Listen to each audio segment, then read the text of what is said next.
सूरज भाऊ वाजगे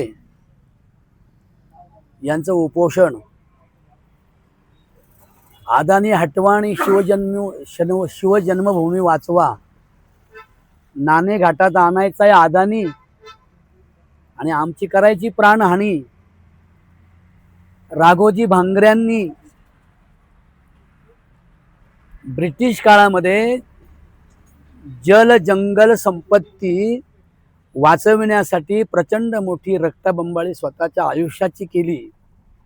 त्यानंतर मला वाटतं इतिहासामध्ये ही रणधुमाळी आणि उपोषण याच्यासाठी ह्या तरुणाने केलंय सुरेश भाऊ वाजग्यांनी।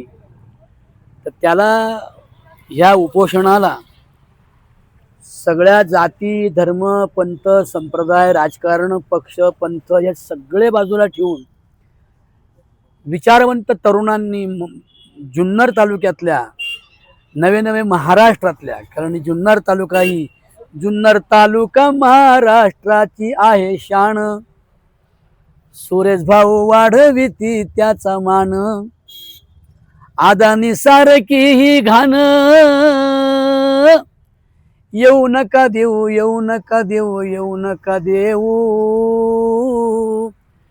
म्हणून सुरेश भाऊ वाजग्यांच्या उपोषणाचं गुणगान गाऊ, माझ्या भाऊच्या उपोषणाचं गुणगान गाऊ। तरुणांना करीतो विनंती, दरा विचार हा गड्या चित्ती,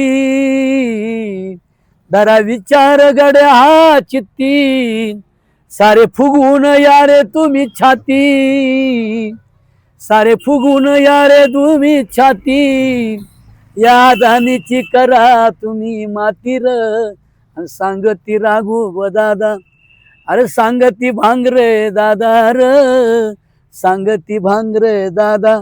म्हणून आपल्या सर्व तालुक्यातील तरुणांना मी विनंती करेल, मला खरं यावंसं वाटत नव्हतं, कारण उपोषण धरणं म्हणजे साधी गोष्ट नाही। खायचं नाही प्यायचं नाही, मी म्हटलं मी येत नाही बाबा नंतर भेटेल, ते म्हटले बोलतात दादा म्हणून आलो। आणि एकदा तरी सरकाराला येऊ द्या जाग, इथे येण्यास करा त्यांना भाग, मग ते कोणत्याही पक्षाचे असो त्यांना माझा जुन्नर तालुका दिसो, त्यांना जुन्नर तालुका दिसो, माझा आदिवासी सुखाने वसो, माझा आदिवासी सुखाने वसो। ही जंगल संपत्ती ही जल जंगल जमिनीसाठी, वेळ आली तर तुम्ही सारे मंडळी एकत्र येऊन दिसू।